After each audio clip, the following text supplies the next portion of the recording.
Vida e Saúde está começando na sua tela, vem pra cá, seja bem-vindo, bem-vinda. É hora de você pensar em como você vai levar a sua vida de maneira mais saudável. É hora de você pensar se você está bebendo água, se você tem feito atividade física, como é que você está lidando aí com as questões difíceis que te deixam estressados, que te deixam estressada, melhor dizendo, que te deixam desanimada. Vem pra cá. Agora é hora de pensar na sua saúde e os seus hábitos vão interferir no seu humor, na sua disposição e no seu rendimento.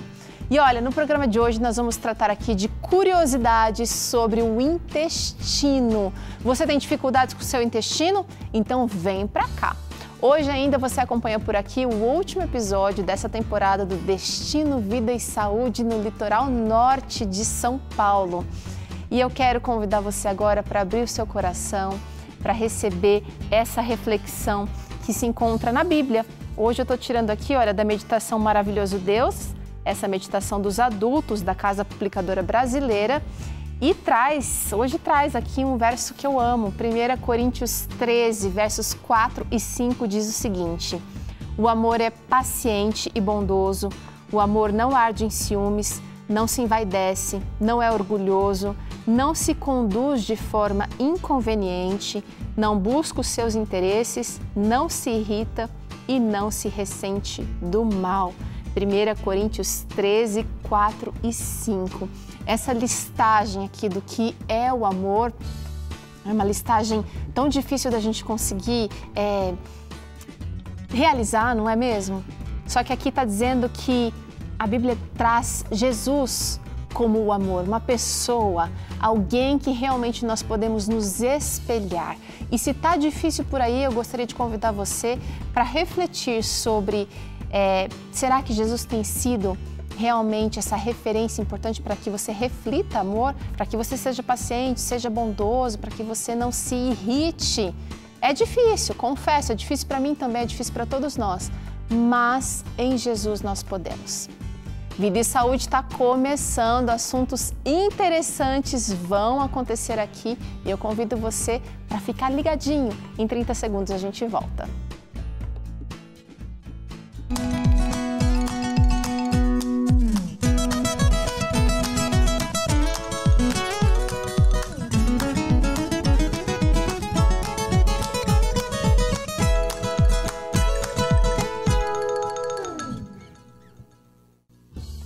Vida e Saúde no ar novamente com você, vem pra cá. Hoje nós vamos aprender aqui curiosidades sobre o intestino.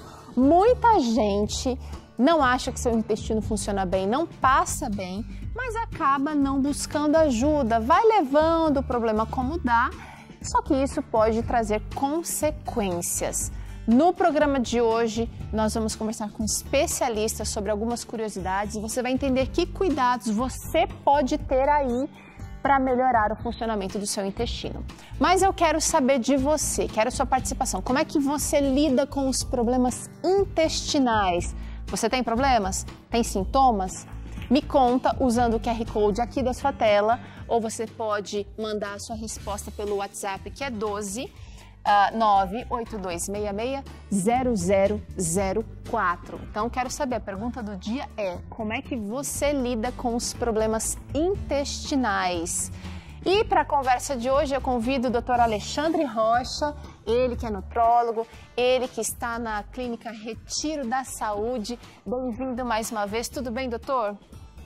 Tudo certo, Terô. Obrigado, muito bom estar aqui de volta. Doutor, intestino é problemaço para muita gente.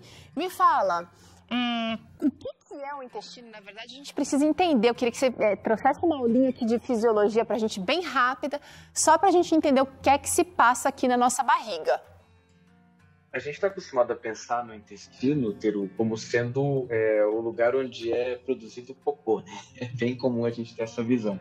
Esse intestino, ele é tão complexo, tão interessante, que nos últimos anos o nosso entendimento dele melhorou e expandiu muito.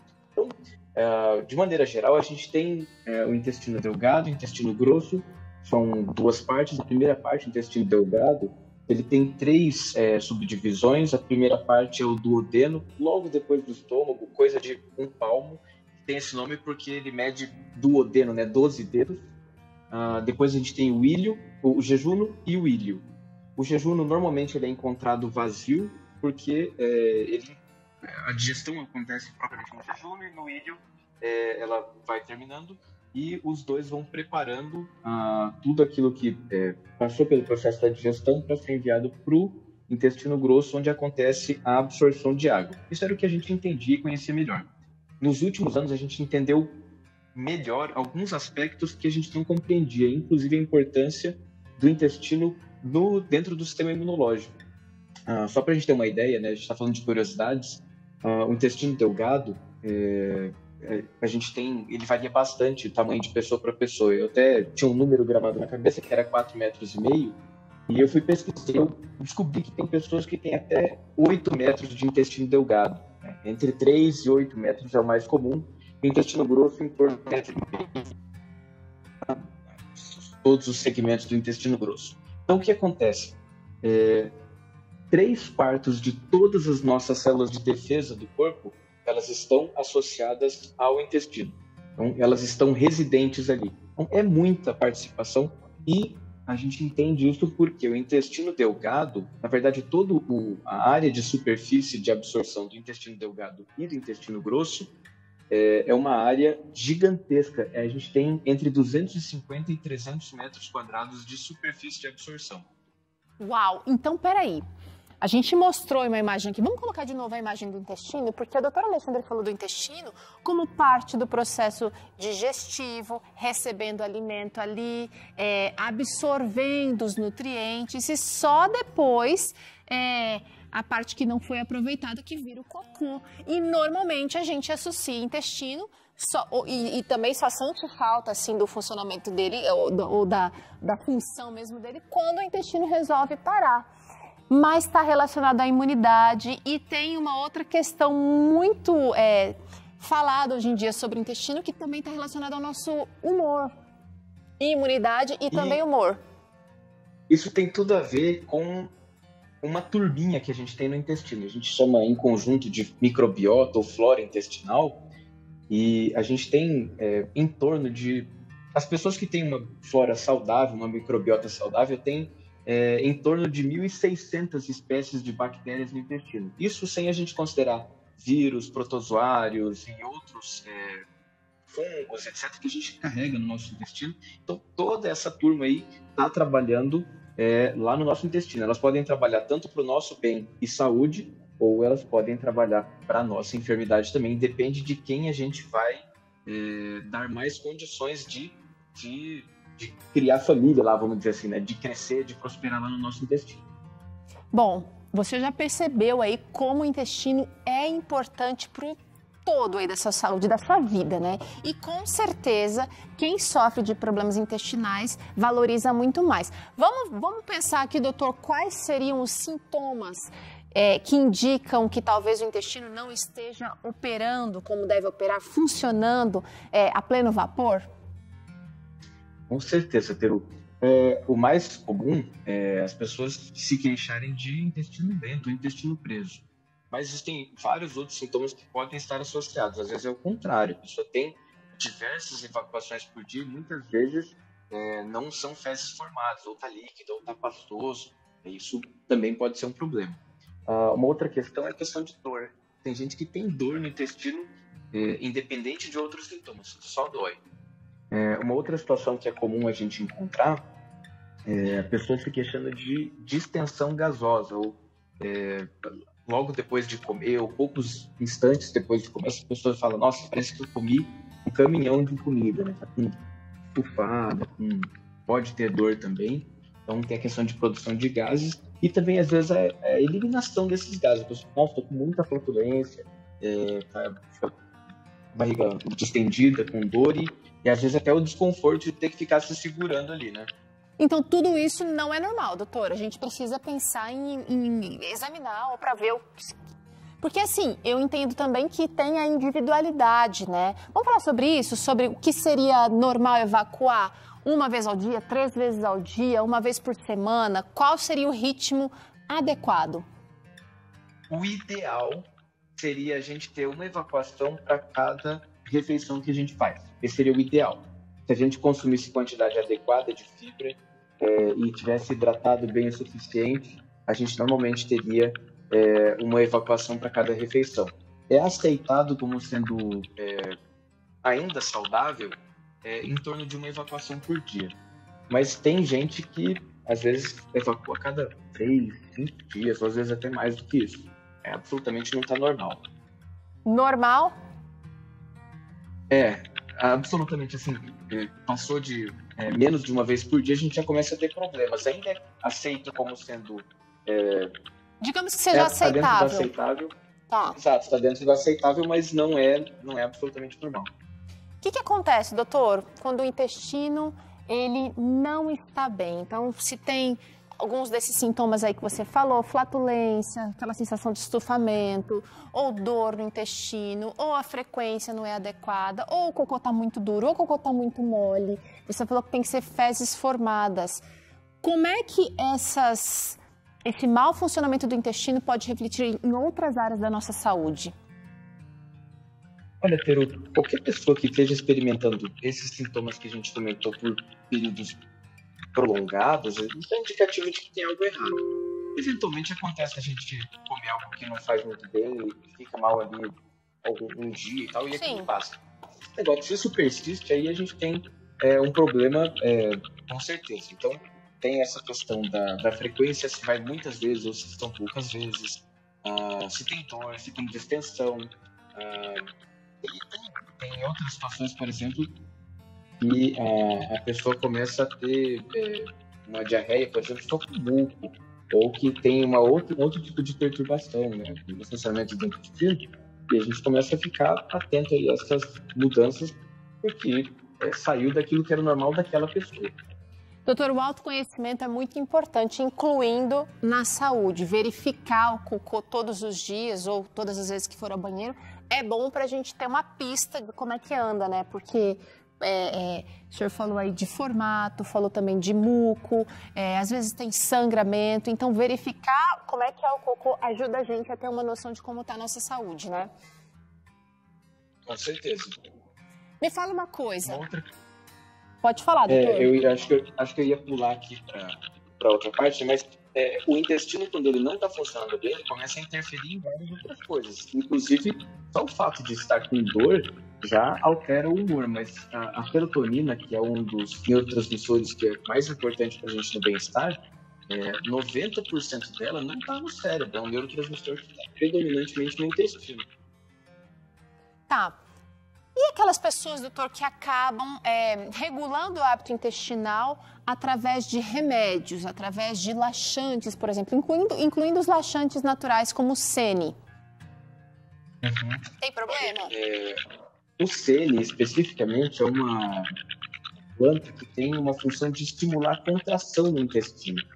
Então, quando acontece isso, a musculatura do intestino começa a ficar dependente desse estímulo. E sem esse estímulo ela não funciona. Então, o melhor é que a gente consiga controlar a função intestinal utilizando outros recursos. Eventualmente, a gente pode usar uma substância que tem atividade osmótica, quer dizer, ela vai puxar água líquida para dentro do intestino, isso aumenta o volume, facilita a evacuação. A gente pode usar outros recursos, né, que normalmente tem essa mesma função, mas agindo de maneiras diferentes. Ou, por exemplo, tomar alguma coisa que vai puxar essa água, o magnésio faz essa função, propriamente de magnésio, pode ser de realidade. Ou a gente pode usar a glicerina na forma de supositório, que também vai ter essa função, agindo de uma maneira diferente, mas com o mesmo propósito. Então, existem várias maneiras, mas o ideal é que a gente consiga fazer esse funcionamento, entrar nos eixos com água, com fibra, e às vezes a gente precisa trabalhar a questão da própria microbiota. Tem alguns lactobacilos que ajudam o intestino a entrar nos eixos. Bom, gente, então, você aí que está interessado em fazer o seu intestino funcionar bem, vem para cá, porque agora a gente vai falar de hábitos. Eventualmente, usar um desses recursos que o doutor mencionou aí, tudo bem. Eventualmente, usar um laxante por indicação médica pode ser benéfico, mas no dia a dia a gente precisa fazer esse órgão funcionar bem. Então vamos lá, olha, eu vou tratar aqui de hábitos que vão ajudar você a ter o intestino funcionando bem. Olha esse, mastigar bem os alimentos.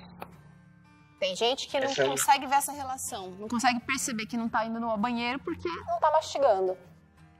É um ponto importante, porque tem gente que acha que só porque o estômago tem boca, ele tem dente também, né? Porque o estômago não tem dente, né? A gente tem que colocar isso aí na função do estômago. E é bom lembrar também que nós somos muito diferentes da galinha. A galinha consegue fazer, com o estômago dela, triturar bem os alimentos. Não é o nosso caso, então a gente precisa ter uma boa mastigação. Isso é vital para qualquer boa digestão. Doutor, olha isso aqui, ó. Muita gente come granola, come aveia, come pão integral, põe fibra nos sucos e tudo mais, mas se esquece, ó, de beber bastante água. Aliás, vou convidar você aí agora para tomar um copo de água. É isso aí, Teru. Eu acabei esquecendo de trazer meu copo hoje aqui para a mesa, mas ele está fazendo falta agora. A água é super importante para tudo que a gente faz no corpo, mas no processo de digestão, ela é ainda mais importante porque o corpo investe uma enorme quantidade de água para fazer essa digestão. E se a gente não tem água, uma margem de água para trabalhar, de sobra, o corpo começa a extrair até a água dos próprios alimentos. Isso faz com que o resíduo, aquilo que a gente não vai absorver, não vai aproveitar, começa a ficar ressecado demais. Daí a gente já tem um problema para o mau funcionamento do intestino. Água, minha gente, bebam água. Então, investe numa alimentação boa, investe na mastigação desses alimentos, água. Olha esse hábito aqui que você nem faz ideia que vai interferir no bom funcionamento do intestino. É preciso dormir bem. Por quê, doutor? Com certeza, Teru. Quando a gente quer... A gente não faz isso, mas quando é necessário fazer algum tipo de... extrair alguma informação de uma pessoa, eles usam recurso de tortura, enfim... O que acontece? Eles privam a pessoa de sono. Por quê? A pessoa vai produzir uma enorme quantidade de hormônios de estresse. Os hormônios de estresse, eles provocam mudanças em todo o organismo.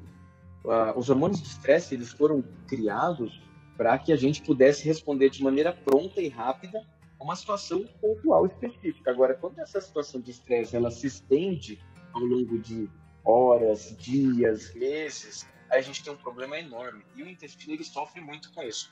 Inclusive, se a gente tem um tempinho para contar uma historinha breve, os pesquisadores eles são muito criativos, né, Teru? Eles queriam saber qual era o impacto do estresse na microbiota intestinal. O que eles fizeram? Eles pegaram uma prova que era famosa na universidade por deixar o pessoal com os nervos à flor da pele e fizeram um teste.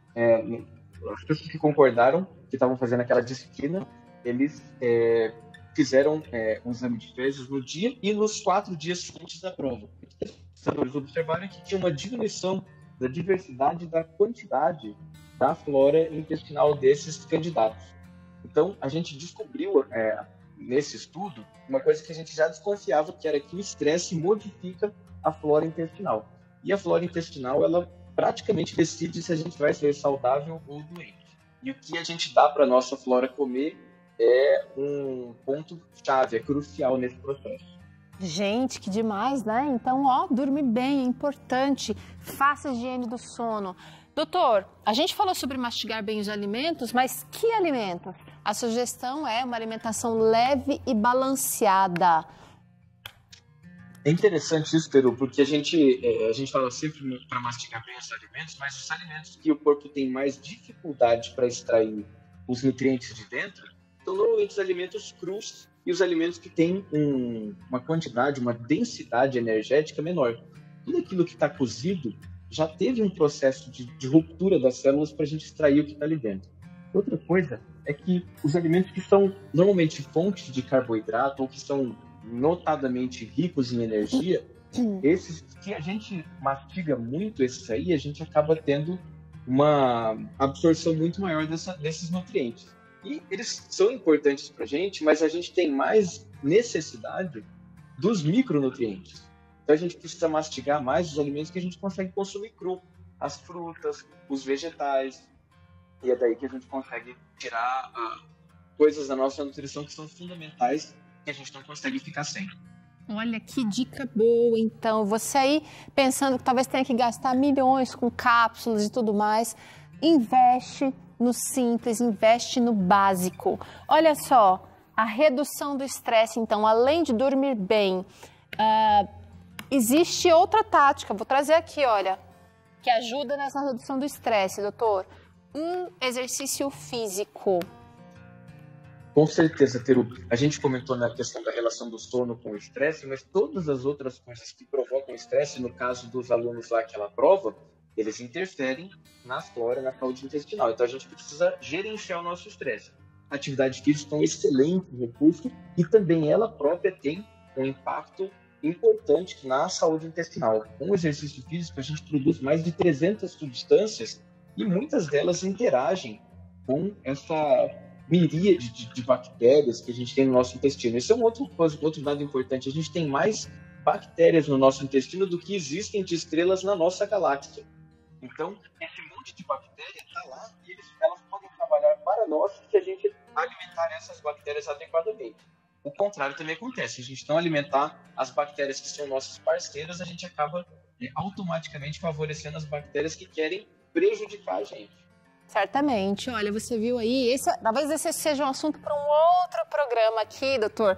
E eu quero já deixar as portas abertas aqui para a gente tratar desse assunto aqui. Mas olha, gente, cuidados simples, cuidados constantes que você pode realizar aí na sua casa. E o doutor Alexandre não fala simplesmente porque leu, porque estudou, também, mas porque pratica, porque vê com seus pacientes isso acontecendo, a mudança acontecendo a partir dessas transformações e dessas mudanças do estilo de vida.